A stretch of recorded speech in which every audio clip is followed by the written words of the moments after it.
How is Lydia handling the breakup, and how is Murugi supporting her? Hey, with string.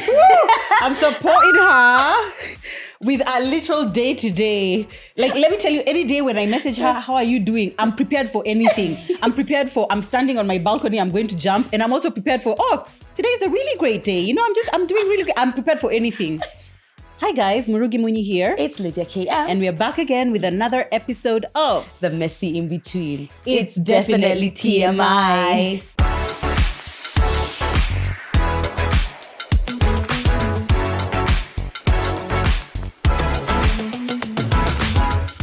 A moment of silence, please, for those who are watching. For the goddess. Lydia. The goddess. Excuse me. Why'd you look like this? Thank you. Why'd you look like this? This is just on top of my pile of clothes and I just picked it up. Shut it, Shanice. Thank you. Look now you're like going to make me absolute divorce my husband because I'm like, do you know what Lydia has been saying? And you're just like, babe, you look when nice. He gets home, he's like, you look nice. You look different. You look different. You know what? You asshole. Thank you, babe. You look stunning as well. Thank you, cutie. You see, we've been trying to match kind of. You see, it's like stretchy here. We have tried kind of, right? I'm reaching. People gave up. But yeah, we're doing our best. We're doing our best, guys. Anyway, welcome to this episode, guys. We hope you have had a fantastic day. Right now, it's 12 p.m. if you are watching. Or if you're watching later, also, it's fantastic. But if this is the first time that you're watching this episode, please pause, or this podcast, please pause and subscribe, guys. That is the first thing we're going to tell you, and the last thing we'll tell you on every episode. Yeah. Because if you're watching and you're not subscribed, you are selfish. And I said what I said because I said it because we are giving to you, and the tiny little thing you can do for us is support us by subscribing and telling your grandma and your cousin and your ex from 5 years ago and his new girlfriend to subscribe to TMI, please. Okay. Also follow us on our social media platforms: TMI Podcast KE, Lydia Key. I was about to say Lydia Kim. Lydia Kim. I'm so sorry. Do you know who are going to start calling me Lydia Kim? They already do. You know, guys, don't you dare. Don't you dare. But I can see why it's so easy to come off the tongue. It's like you're trying to say Lydia Kim. You see, it's just like KM, Lydia Kim. Or Kam. Kim. Kam. No. Wink, wink. Lydia KM and Murugi Muni. What are we talking about for today's episode? Today, we decided to do an episode which I know you guys love so much, and that is a Q&A. Because the last one we did, Jo said that she had just done her liposuction. Yeah. That was like ages 8 ago. months ago. 8 to 9 months ago. Yeah. Months ago. Crazy.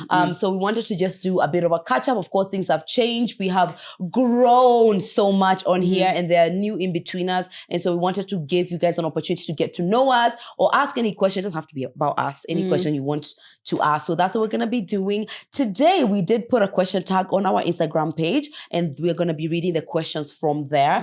So sorry you didn't have the opportunity, but if you do have any questions, guys, you can always DM us or put it on the YouTube comments, because sometimes we're going to be doing the in-between one said. Exactly. So any things that sometimes we're not always able to address, we'll be addressing in maybe that episode every so often. Yeah, I loved watching that episode back by way of In Between I Once Said. Like, because we're always giving so much information, it was so nice to see like what people say about us, you know, the comments that people make. And on YouTube, for some reason, like more than Instagram or any other platform, I feel like people are truly rawly honest. Because it's like they don't have a profile there, or it's not like we can go and be like, oh, this is their page, this is their kids, their husband. Yeah. On YouTube, people are just like, they will tell you what they're going to tell you, and you're going to take the it. good, but also the ugly as well. Horrible Yeah. as well. I feel like YouTube is the most brutal space, aside from Twitter. Me, I don't even have a Twitter. I don't even think I can go on there, man. Me, I'm on there. I just recently did a campaign where they required us to post on Instagram and to post on Twitter. Oh, God. And I tried my best to get them to not make us post on Twitter, but we needed to. And you know what I was just doing? I just go, I throw the post and I leave. That place is dark. It's dark out there. Yeah, no. That's just, you just have to know the space that's for you as a content creator. I know mine. Absolutely. I accept mine. And speaking of content creator, our first question, someone asked, how did you become content creators? Why did you decide to be content creators? Yeah, I feel like for me, content creation was a manifestation of the career that I wanted to do. Me and Jo are both talk show hosts, and that's what I was doing before I was a content creator. And then actually, I feel like in the coincidence of meeting you, I saw that content creating is like so fun. I started being more intentional about it. I used to post on Instagram, but not really that intentionally. So then it was born out of that to a certain degree. So inspired you to be? There's a big part of content creation that I saw that made sense to me after I saw you, because me, I just wanted the earning potential. I wanted to be a talk show host. That's what I always visualized, but I didn't see how being a content creator could really be a space that I could have fully running as well as being a talk show host. And then now I'm actually just a content creator. I'm no longer a talk show host, but I guess we have our talk show. Yeah. So so then my page was created. But my page was created from a space of I wanted to see someone who was living a quote unquote normal life, like, just going about their day, but also being very intentional about wellness, about their mental wellness, about, their growth, their traumas, everything like that. So I just created that page and then it grew into what it is. Question, when I met you, has your page always been Lydia KM, or was it ever always anything Lydia else? KM? Really? Because I was Lydia KM at the talk show. Yeah. Oh yeah, that's pretty good. I envy that about you. Why? Like, it's like you've been who you are and you continue to just be who you are. Why aren't you? Because of the complexities of having to change from who I thought I was at that time to where I am now. So for me, I feel like content creation chose me as opposed to me choosing content creation. I knew that I loved communication. I knew that I loved media. I hadn't seen myself as an influencer or content creator. And for me, it was like when I gave birth to my second born, I think I've told this story a number of times. When I gave birth to Mukeni, I was craving to see someone sharing real, authentic stories about how fucking hard motherhood is. And it's like, I'm going online and just posting really cute things of their babies. And I'm just like, how do you breastfeed this thing? The child is always crying. I'm never sleeping. And it was just so, I felt so alone in the space. So when I started Yummy Mommy, and at that time, being a mom was like the core of my identity because I was experiencing motherhood afresh. That's why a lot of my content was based around motherhood. And for me, it was more of like, I'm venting. I want to vent. And that's when I realized more people were following me, people saying, wow, this is really authentic. I'm also going through the same struggles, and realizing how many women are going through the same things, but nobody is showing it. So it's kind of like, but we are all experiencing you're all alone. it. It's just like sex, as we say. It's like you feel like you're all alone, but actually you're not. And then I realized that actually there was such a huge open opportunity for content creators who are showing authentic lives, like day to day, of what it's like to be married, what it's like to be young, what it's like to be plus size, what it's like to be a mom, things like that. And that's how it grew. And then eventually I grew Yummy Mommy because I was like, I wanted my content to be more than just motherhood. I don't even know who Yummy Mommy is now. That? Even me sometimes, like when someone sends me a screenshot of like when I was Yummy Mommy, I'm just like, who posted this? I know. But anyway, it happened upon us. And even our podcast, our podcast is also part of content creation. Do you know that? I always forget that. Exactly. I feel like TMI is here. And then like content creation is my personal page. Let me tell you how my love for starting a potential podcast came. There was a day I remember I was at an event with Amina Abdirabar. And I remember telling her, I'm so interested. This is after our talk show had ended. I was like, I'm so interested in getting into media. I would really love to be on radio. And she's like, why are you waiting for the opportunity when podcast is basically like radio, but radio where you can decide to do what you want, say what you want, put the ads you want, earn all the revenue yourself. And that's the time I think I really started to think about like, oh, this is a potential thing. And then of course when the opportunity came and we got together and here we are fucking winning. Hello. Amen. I remember it was Eric Omondi who put a post. I had gone for a job interview in one of these like major radio stations, and the way I was being interviewed, I was just like, this has nothing to do with whether or not I can do really good. Actually, I said that day, that's the last interview I'm doing for major radios because I was like, what I'm being interviewed on versus really what I know I can do and what this is actually about aren't even the same thing. Things like, when did you first find your passion? It's like, I don't need to prove that I had a passion for radio when I was 19. I just need to know that I might have realized my passion right now. So that really annoyed me. And then I went on Instagram and I saw Eric Omondi who had said that, Instagram is your TV for free. It's your channel. It's your channel. So what are you doing with it, right? So I stopped feeling like there's someone who's waiting to come for the opportunity. To choose you, Anyway, things aligned. So we did the live. And we did the live and here we are. And I love that. I love that about our this age of technology. Literally anyone with a phone. If you have an Instagram account and you post anything, you're already a content creator. Anyone can be a content creator. And I love that space. So when somebody's just like, who do you think you are to be having? You can be. You can do You also. can be. You can also think you're whoever and take your phone and do it. Anyone can do it. When you say it's easy, take your phone and do it. and do it at this level. Go on. Hello. Okay, another one. Sorry. How is Lydia handling the breakup, and how is Murugi supporting her? Hey, with string. I'm supporting her with a literal day to day. Like, let me tell you, any day when I message her, how are you doing? I'm prepared for anything. I'm standing on my balcony, I'm going to jump. And I'm also prepared for, today is a really great day. You know, I'm doing really great. I'm prepared for anything. I'm like, Zach, let's not make plans today until Lydia has told me how she's doing, because I might need to dash across town. Hey, it's been a journey for sure. This is the first time we've shot. Like, I feel it's been like over a month now of this, and today is the first time I've shot TMI with 8 hours of sleep and food in my body. And it shows. Yeah, it shows. Yeah, you are energetic, you are present, and I love it. Yeah. Whereas before, it's just like you can't eat, but you need to work. So what you're going to do? So you just do both. So we're coming to a space where it's just like there's a gentle acceptance. There's like, slow and gentle moving forward. And as I've said, I'm intentionally processing, very intentionally processing. So I feel like it's getting way, way, way better. Yeah. Yeah. As to how I'm supporting her on a serious note, I feel like, I don't know. It's difficult. Lydia is my first adult breakup experience friend. I don't know what I've said, but you understand what I'm saying, right? You really do. So for me, it's been I really don't know exactly sometimes what to do or what to say, but what I've been trying to do is just be present, especially when we are together, because when we are apart, she's working, I'm working, so much is happening, but when we are together, I really try my best to be present, to be listening to you, to be responding to what you're saying, and of course messaging you, voice noting you, as necessary. The good thing about Lydia though, and I thank God for this, is that Lydia has a very solid support system that goes beyond Murugi. Because if it was just me, your good sis would not be here.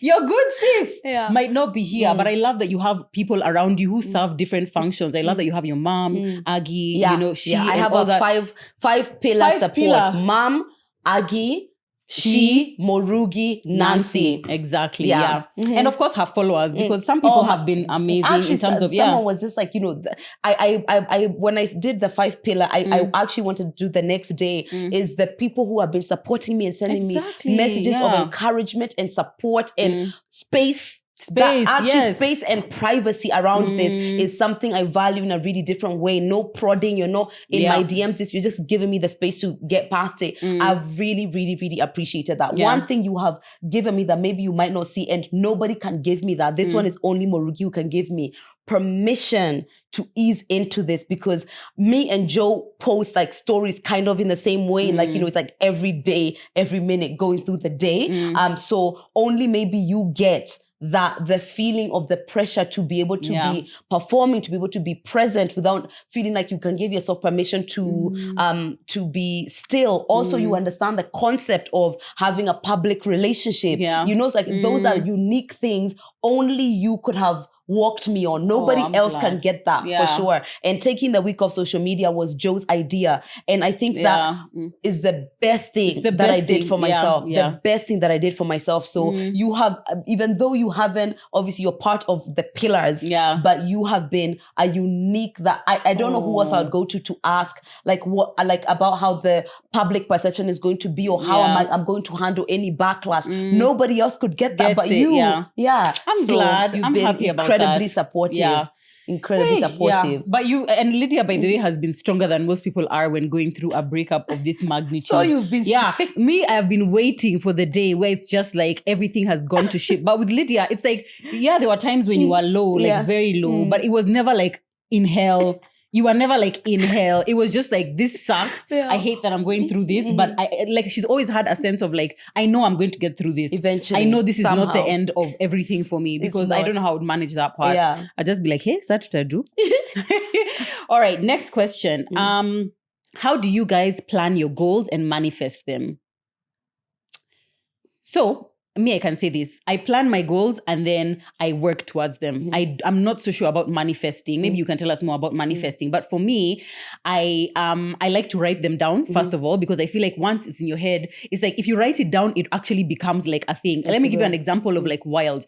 With Wild, I'd had the dream of having Wild for like ages, you know? And then at some point I was like, I have the ideas in my head. I know where I'm going to get the clothes. I know where I want to have a shop, but like it's not actually coming together. So I was like, I start with small steps at a time. I made the logo.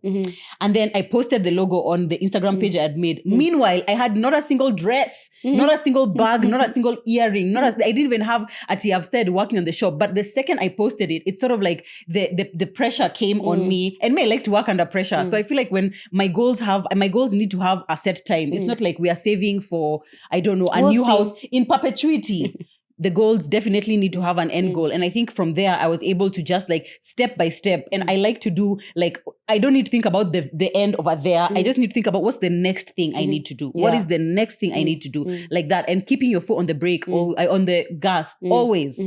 Yeah. So I feel like manifesting gets this idea where it's just like you write them down and you sit and then the house appears, right? But one thing people get wrong about manifestation is something called inspired action, right?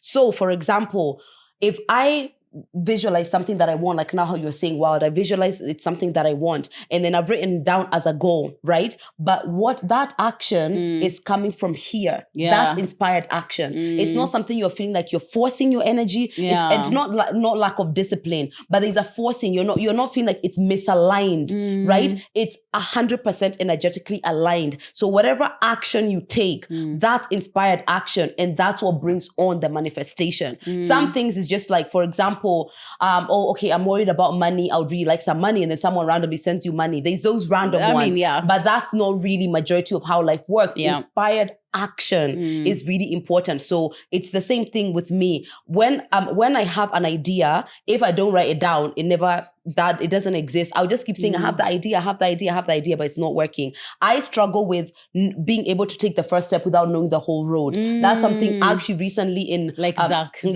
that way. I want to see the whole road because where are we going?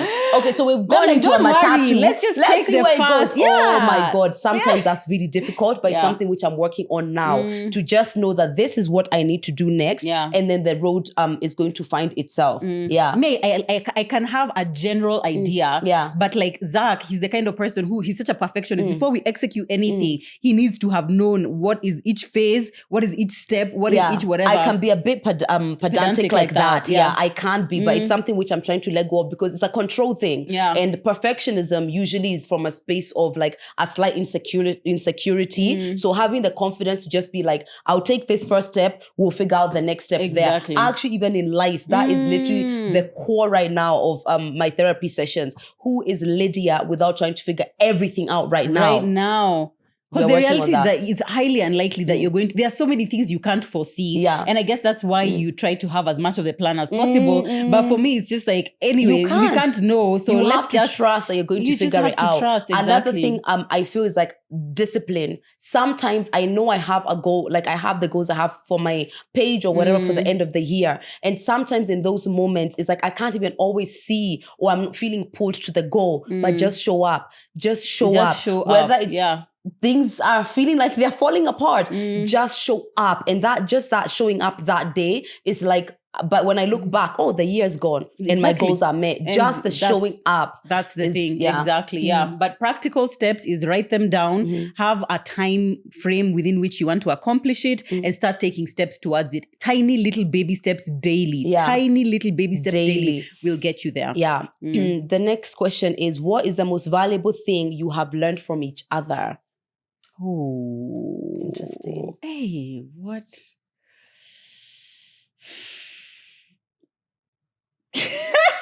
I'm trying to think. Like, even me, I feel like I've learned the most valuable thing I've learned from you.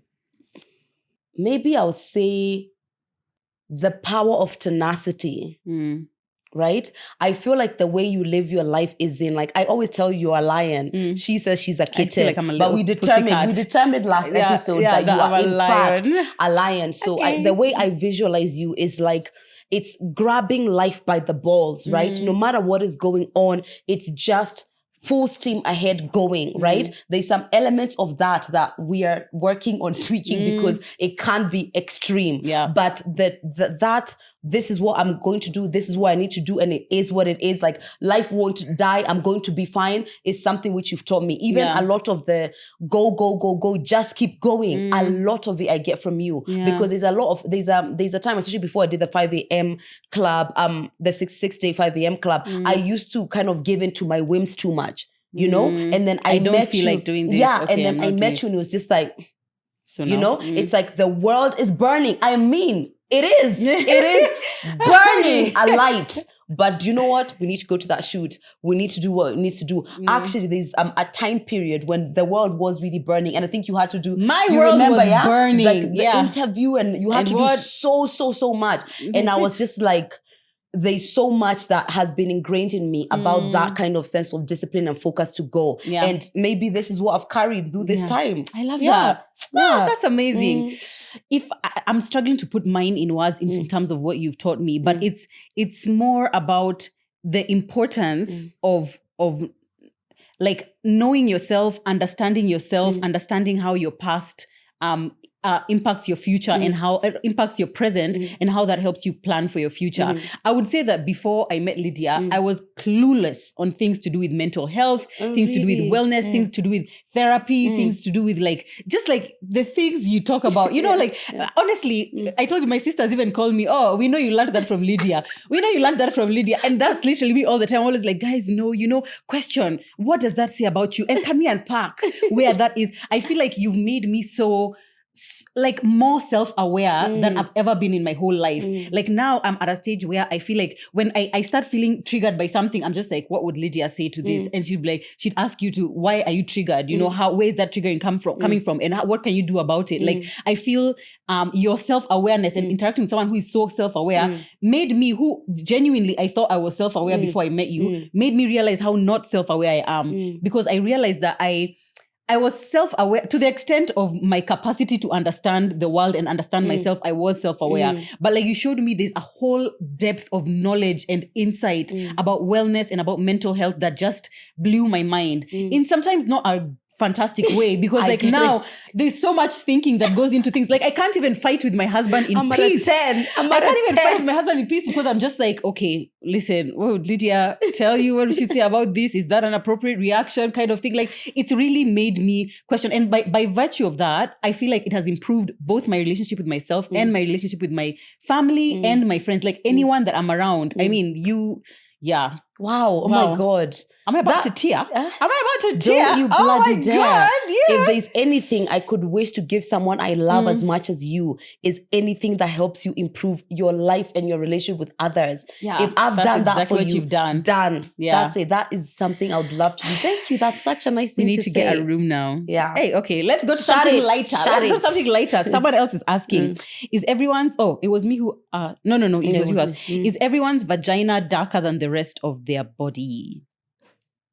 Mine is. Yeah, I would say black women or maybe deeper toned women, because I see some women, okay, sorry, it's Vispa. Yeah. Because we follow Vispa and sometimes you see someone's coochie getting waxed and their thigh and their coochie area is exactly the same color. Some people's coochies, they are so beautiful. What? Me, I just stare. I'm just like it's literally one tone, stomach, legs, everything. But it's always the lighter skin. I think it is more lighter skin people where it looks like that. But again, if you're a lighter skin lady, maybe you can tell us. But that's what I've seen. Yeah. But for deeper toned black women, what I've from the experience is that because you have hair around there and most of the places where hair grows for us, we have slightly more hyperpigmentation. So it's darker. Yeah. I think I wouldn't say it's everyone, but I would say it's very common. It's very common for your vagina to be darker than the rest of your body. Or even your armpits, by the way. Yeah.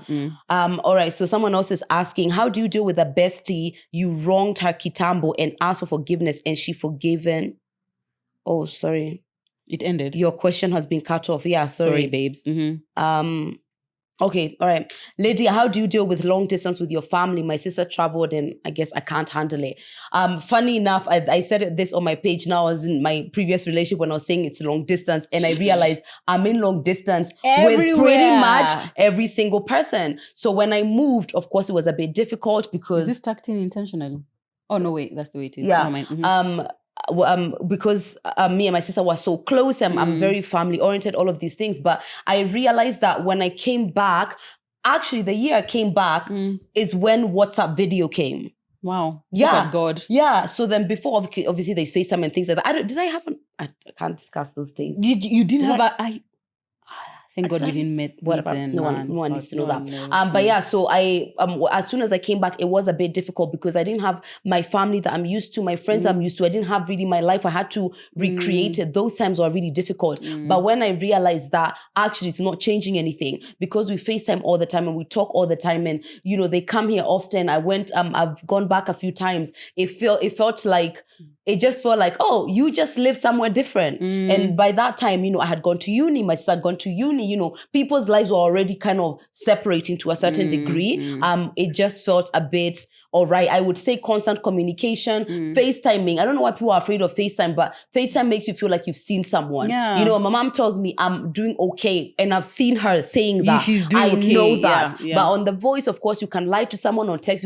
Or sometimes you can manage them more or less. But yeah, that FaceTime is so important. It's amazing. Yeah. I think two factors. One, I think that it depends on what your relationship with this person was before they left. She's like very close. Exactly. If you are very close, because there are people who, I mean, you see each other, you talk, you have deep conversations all the time, which you can have even on FaceTime. But if the nature of someone's relationship in long distance was like, I mean, or when they were together was just like, we always go out drinking. When that person leaves, the relationship is done. The relationship is done. Yeah. And then also I've realized, even if you're living in the same city, many people can be in long distance friendships, families, whatever, even if you're living in the same city, because just because we are all living in Nairobi doesn't mean that I'm going to see you every month or every 2 months or every 3 months or whatever. I think it's definitely the being intentional about the communication, definitely reaching out more and being more intentional about the details of your life, because now it's not just a phone call of like, yeah, I'm fine. It's like, I'm okay. This morning I did this. I met up with Joe. Oh, she's doing great, whatever. It's like the she was details. wearing this really nice red dress. Yeah, exactly. The details now start to matter even more, you know, because like you really want them to feel like they're here and you really want to feel like you're with them. Yeah, and communicate if you're having a difficult time, because the other person might have a solution as well, or they might be feeling the same way and they have something to help you. Is my voice getting worse? Yeah. What's happening? It just decides when it... Yeah, it was okay just now, and then now you started talking. Hi. It's doing that. It just decides what it wants to do. But as long as we can hear you, that is what matters. Okay. Someone else is asking about things to tell and not to tell a man when in a relationship. I wouldn't tell a man I'm dating about my financial, the depth of my financial details. I feel like that's not appropriate, depending on that stage of your relationship, I would say. Like your salary, your exact salary, what your debts are. I don't know. I've always just felt like financial conversations of that depth are like, for now, we are about to get married, or like we are further along in the relationship. Like maybe you've moved in together, or like your finances are tied. What else not to tell them? I feel like that's really a personal thing. I think it's very personal. Some people will tell you, don't tell them how many sexual partners you've had. I don't care about that. Some don't other men find their turn on, and then what happened? Yeah? Now you've missed out on good sex. You've missed. Exactly. Some people will be like, oh, don't tell him how many partners or what the experiences are. Don't tell him the extent of your toxic family dynamics or whatever. I've seen lists which are just like, I'm like, so what are we talking about? What are we talking about and then? Also, I feel like for me personally, and I feel like this is something I never regret. When you pull someone into your life completely, you allow them to see you for you. And so when they're even deciding on you, it's all of you, right? So me, I don't want to hide from you that there's some BS going down, because if I'm not telling you what's happening with this toxic family member, when I come home and when you ask me to pass the salt, I'm just like, shut up. You won't know what's happening. Like, I feel like the more you keep, especially integral details about who you are and about what's happening with your life, the less someone can see who you really are. And then us who say that want disclosure. So then when he doesn't tell you that, oh yeah, in fact, him and the mother of his child communicate all the time. Whoa, now we have to know. So I feel like what you want from someone, I would say let that guide you as far as what you should share. Exactly. Because it must be important to you if you want to know it from somebody else. Exactly. And I don't think there's like standard universal across like now this is what you definitely should share, this is what you definitely should not share. Yeah. But I would also say it depends on the amount of time that has passed in the relationship and the extent of your interaction. So for example, if it's like one of those like really deep and you can see this is leading to marriage, then obviously you'd be sharing more and more as you get closer and closer. If it's just literally I don't know, fuck buddy or whatever, we don't expect you to be crying in the middle of the night about what your dad did and whatever. I mean, and also levels, see how he is as well, because it's like sometimes you feel the comfort of sharing with someone based on what they're sharing, even if you feel like it's early on. Sometimes you meet someone and you just feel a closeness that maybe you've never felt before based on what they're sharing too. That use that as a guide. But if you're telling him everything about your childhood and the last thing he told you is what he had for lunch, sweetie, it's not matching. The energy is not matching. Was that yours? Yeah, that was mine. All right, this one, this is really interesting. Do you ever feel tired of existing? Me not of existing. Wow, what a loaded adulthood Naturally question. Naturally of recent. Yes, there have been moments where I've just been like existing is just tiring, but based on the current burden of your life. Also, now you say motherhood is relentless. So is life. Yeah. So is life doesn't stop until it stops. So whether it's your work, whether it's your commitment, whether it's your family, all of those things keep moving. Your kids are growing a bit every single day. And sometimes in the moments where you need to pause, the moments where you don't want life to continue, you just need it to just like pause. Can we get back to this in a month? Yeah. Then that's when it feels like it could be tired of existing. I hope this is not something which you're asking in the depth of having suicidal ideation, because if so, I would really advise you speak to someone immediately. But if you're saying that, there's just kind of life. I feel like everyone feels that at some point, and I wouldn't say it's like tired of existing. It's more just tired of as you said, the everyday burdens of life. Like sometimes you just wake up and I don't want to have to change the kids and I don't want to have to go to work and I don't want to have to do this. And sometimes it's okay to feel that way and take the day off or the week off and just be like, no, I'm just chilling. But yeah, sometimes life is a lot. Life is a lot. It is a lot, honestly. And sometimes that feeling, like, unless it gets darker, it's okay to feel like, you know what, today I can't be bothered. Yeah, honestly, it is okay to feel that way. Yeah. Okay, what is our current biggest goal or dream for TMI? Ooh, the closest one. The closest one I would say is 100K subscribers. Definitely. That's the one. Yeah. And I would say another dream for me is consistent monthly paychecks. Yeah. Oh God, yeah. Consistent monthly paychecks. Yeah. And it's been fantastic. It's been an amazing year, by the way. We have grown so compared to last year. Yeah. We've grown so much. This is a fully running business. It is. It is fully running business. So sustaining actually that would be fantastic. That would be Those fantastic. two Those things, two are our if current we can keep biggest, that, we're good. Exactly. One day I know we'll have like TMI where we have a whole team: wardrobe, hair, everything, makeup, we just show up, sit accessories, down, exactly. Producer, director, I don't know what. Amen. From your lips to God's Thank ears. you, That's guys. where we're headed, guys. That's where we're headed. But if you want to help us hit the 100K subscribers and you're not subscribed, then please just subscribe, man. Have you said anything on TMI that your significant other felt it shouldn't have or it shouldn't have been discussed? I don't think so. I don't remember ever having a conversation with Zach where he feels like... Do they watch it all the time? They don't even watch it. I used to watch I can't remember the time. last time. So maybe if they did watch all the time, maybe there'll be many. Perhaps. But right now, I don't think there's any time that he's ever, even actually watched something all the way through and said something I do feel like we're a bit more raw on TMI, but I don't think it's just like a somersault beyond what we usually are on our page. Yeah. So there's some indicator that some things might be said. Yeah. It's not a shock. And also the titles of some of our podcasts is like, and I think maybe that's why he doesn't watch, because he's just like, do I need the fight? Do I need the fight? I don't need the fight. I don't need the fight. Exactly. Let's see. How can you tell if you actually love somebody or if you're just attached to them? Attached to them. Yeah.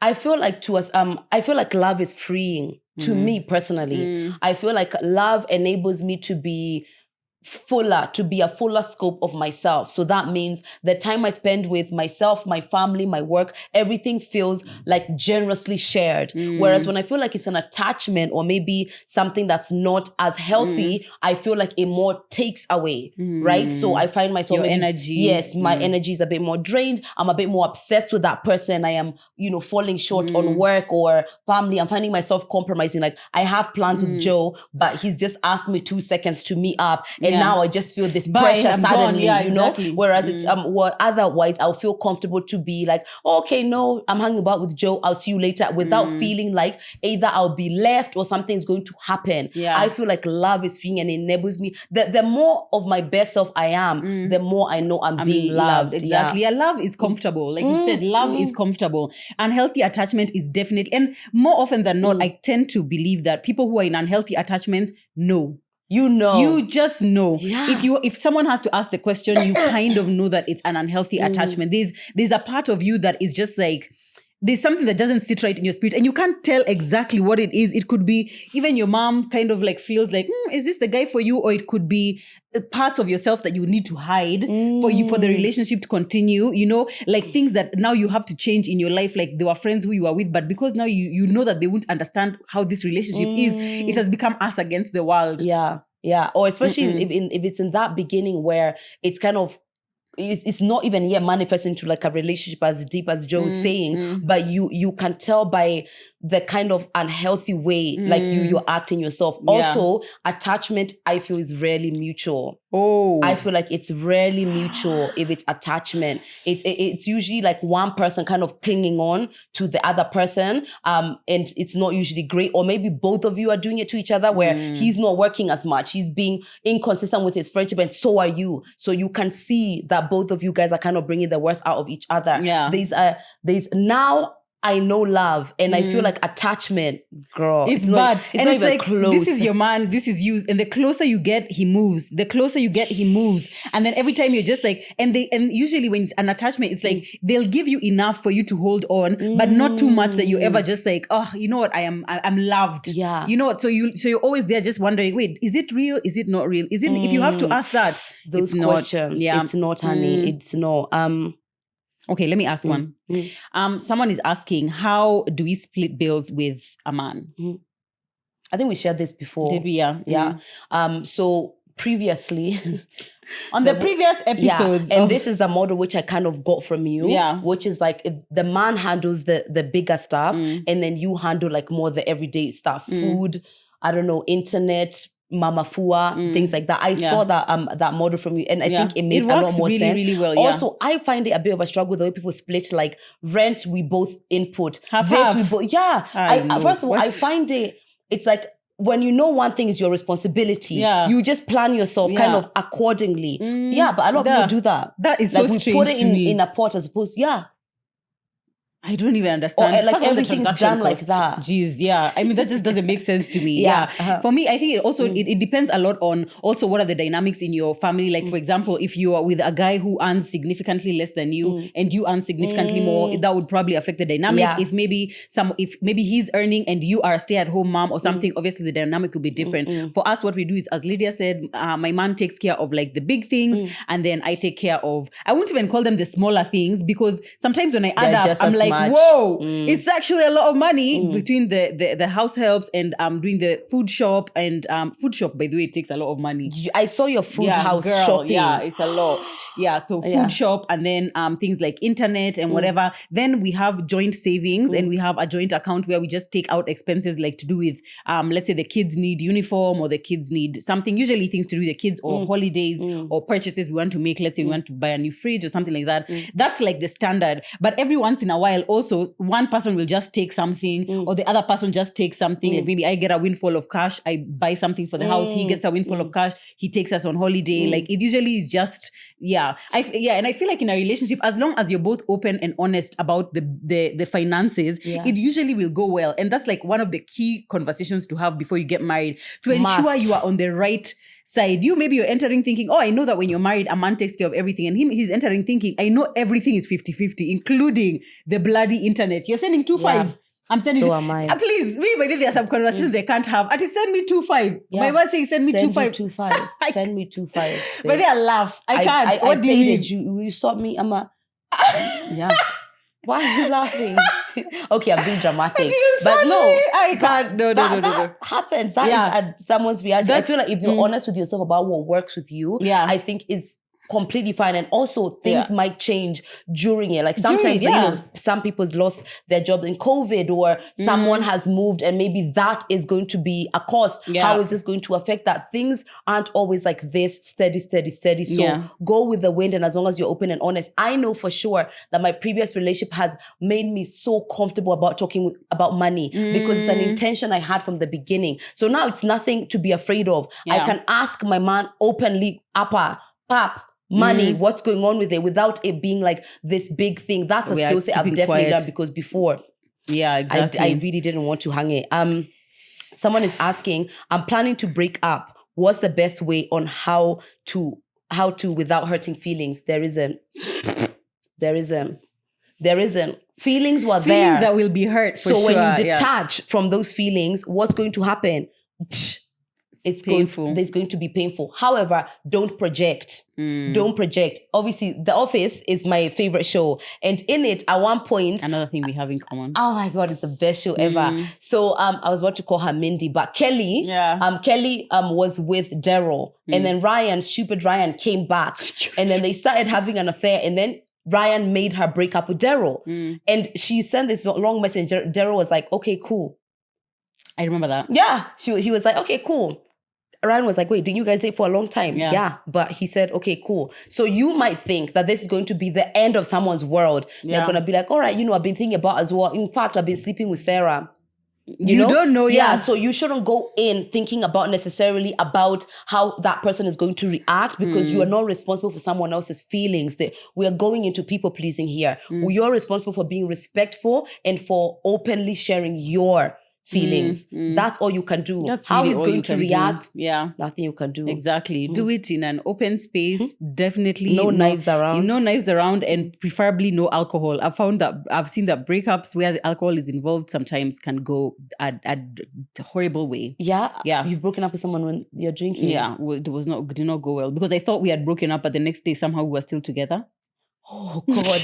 Oh dear. Oh, it was just like a silly fight. It was a silly little fight. I was like, wait, so I have to do it again. Now I have to do actual breakup. Did you do it? I did, but not over the phone, because I was like, clearly I can't be trusted. You can't be trusted. You can't be trusted. Exactly. Let's see. Lydia, this person says they're learning a lot from you. They're asking, are you going to move house now that you and Mike broke up? Yes, I am going to move house, but that's not like my urgent thing right now.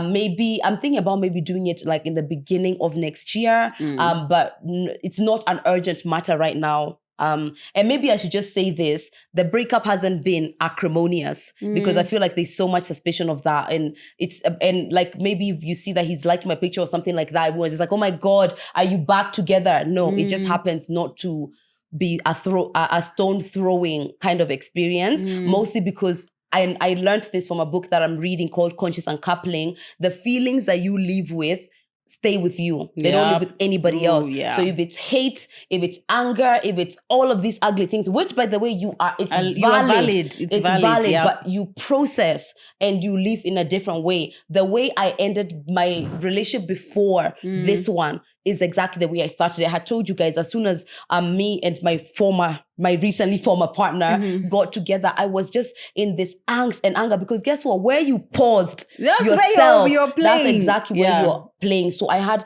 a lot of intention to make sure that the way I'm moving past this one is from a place of grace, empathy, compassion, and a sense of maturity, because that's what I want to start any other relationship with. So maybe the beginning of next year.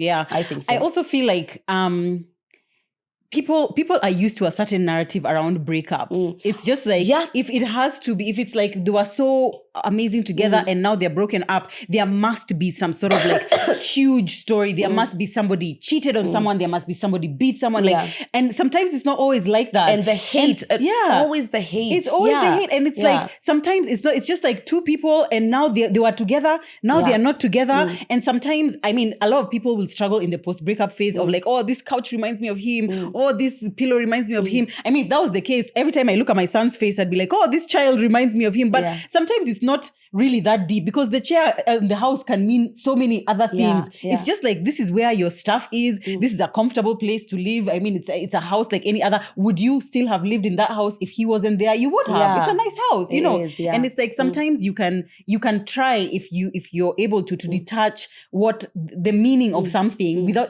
for it to just mean something completely different. You know. So for me, one of the things is, even if you've been wronged, right? According to the book, what it says, it's that the choice of how or whatever narrative you take from this is still yours. It's yours. So it doesn't necessarily have to be like, it always has to be a kumbaya goodbye for it to be amicable. No, it can be that despite being the person who's been wronged, the narrative I want out of this, because I don't want to damage my view of love. I don't want to damage my beliefs of love. I am choosing a narrative that empowers me versus one that disempowers me. Also, if you're looking back on the relationship and all you're seeing is deep regret, what happened?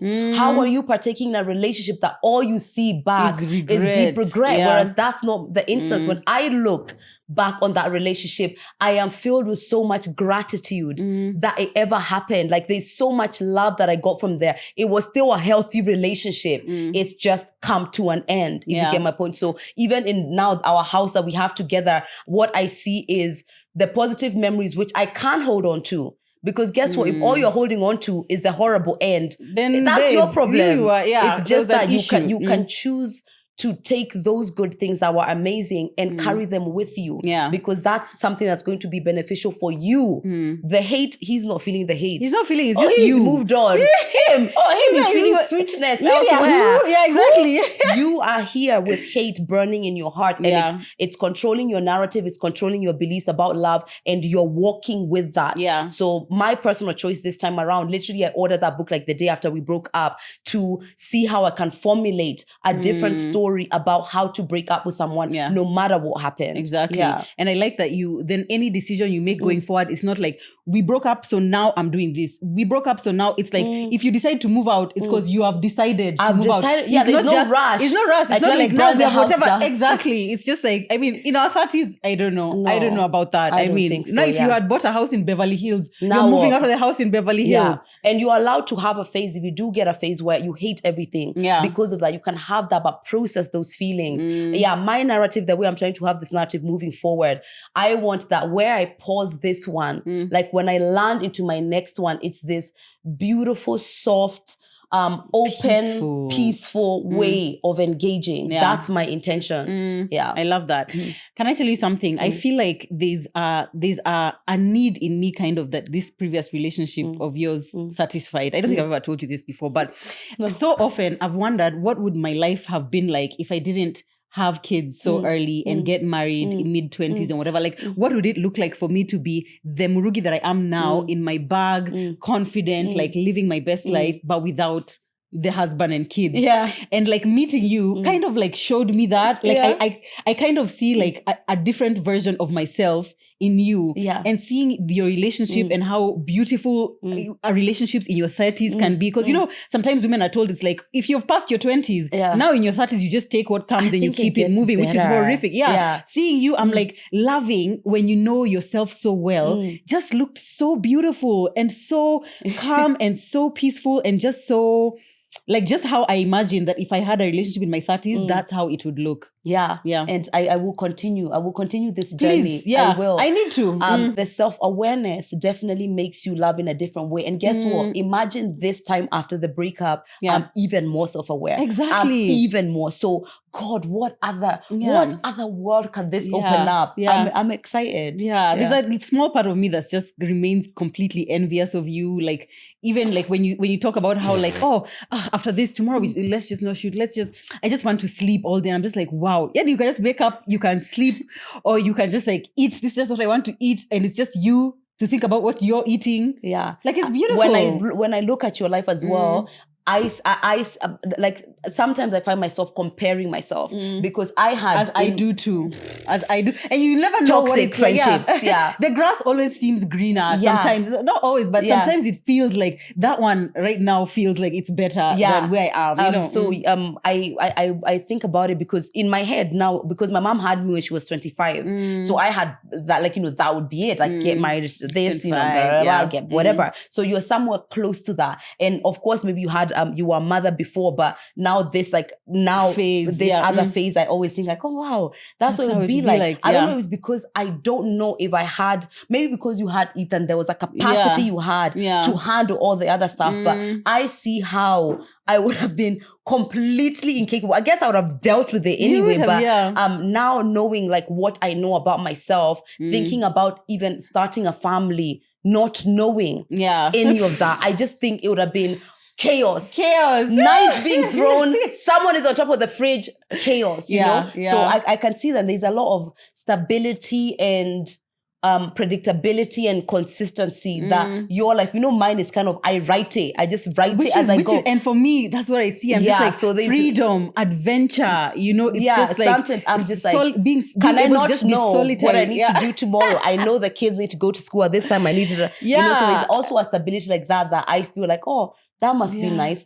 Like, maybe is this security or surety? I love that. Yeah. And funny thing is that I feel, we are even the questions, but I feel like some of the elements, like when I met you, I felt would keep us from being close are the things which actually make us close. Yeah. I feel like, because like me being able to like witness, like we are both just 30-something year olds in this messy in between, but it's like you're in a different phase of that messy in between, and I'm in a different messiness of the messy in between, but it's all just messy, and we are just figuring it out. Now we agree, it's messy. It's messy. And I think that's even what makes the podcast come alive actually, is because people are able to see things from my perspective as married with kids, and your perspective as like single, fabulously, finding your way in life. And I love that. One thing which I feel like that has happened is that there's a sense of stability and seriousness that I've taken from you that has improved my own life. Like, there's some strength maybe in like the way I plan my money and all of these things, like my focus on,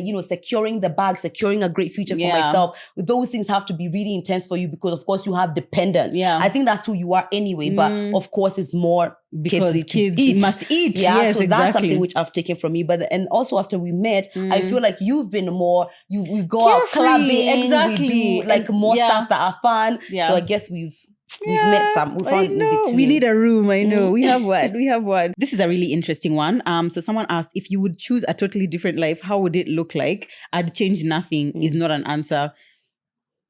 A totally different life. A totally different, okay. Like, a totally different life right now, or like the way life. Let's assume a totally different life right now. Yeah. I'd be richer. For me, I would have financial freedom to decide whether or not I'll work. Exactly. That's the first thing, top of the list. Especially when I decided to take a break off social media and I had to come back because I have partners.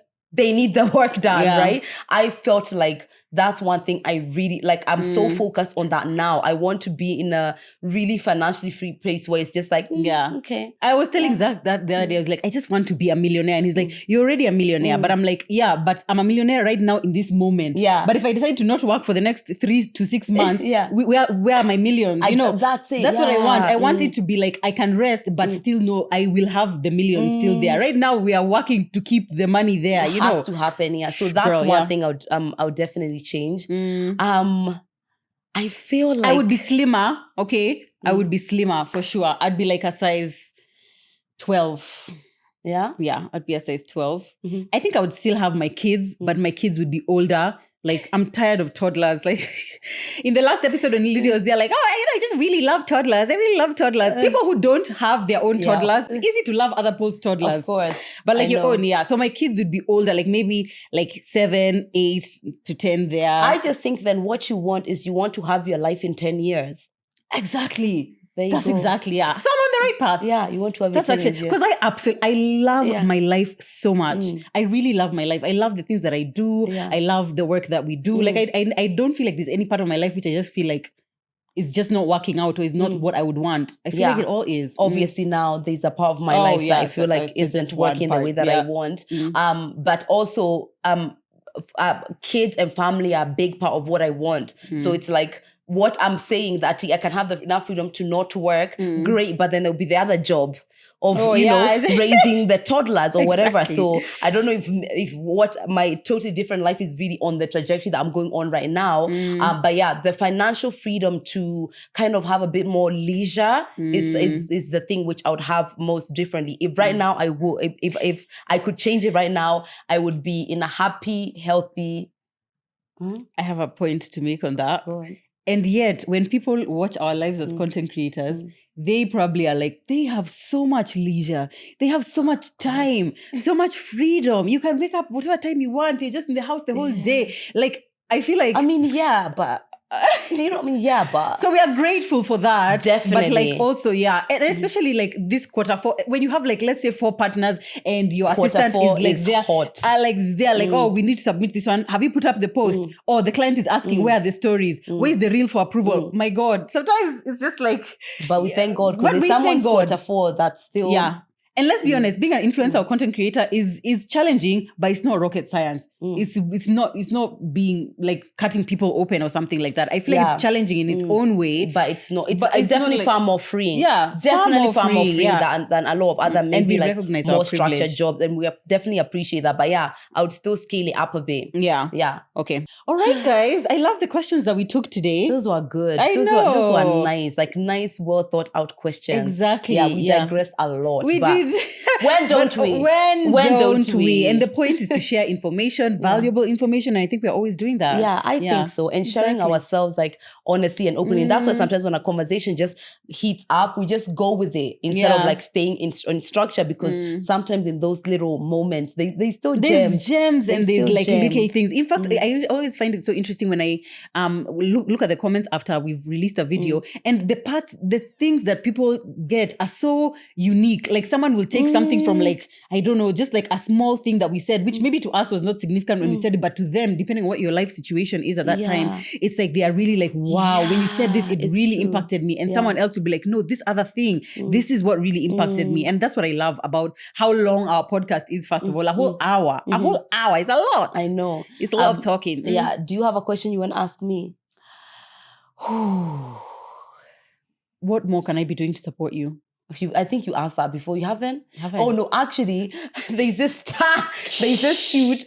Joe asked me that, and I literally cried for 20 minutes. We only got to shoot one TMI episode. So Beryl, it's actually Joe. It's actually Joe's fault. And I was not prepared because I don't. Was that the first time I've seen you crying? I think it was. Oh yeah, it was. Yeah, you've seen me crying before, but that was the first time, and I was just like. But you handled it like a champ. You didn't even look moved. No, inside I was very moved because I was like, I know I need to be doing more, but I don't know what the more is. You know, I'm just like, But I really did my best because maybe just like the best we can do is actually just talk about it. Yeah. And we talked and you didn't ruin your makeup, and we shot our one episode and we went. It was great. Yeah. And it wasn't great. It was okay. It was okay. Let's relax. I would... There's nothing. Okay. There's nothing I think you would do. Number one, I'm a person who usually when I need something, I will seek it out. Also, in the grand scheme of everything that you have going on, sweetie. Oh, Jesus. You are 100% overdoing it. Thank you. Overdoing it. Thank you. Sometimes I get home and like I'm in bed and me and Zach have said goodnight to each other. And then it's like I'm about to sleep and I'm like, I haven't spoken to Lydia today. Then I go to to check if you're asleep. Then it just says Lydia's notifications have been silenced or something like that. You know, exactly. Do not this bitch is asleep, man. This bitch is asleep.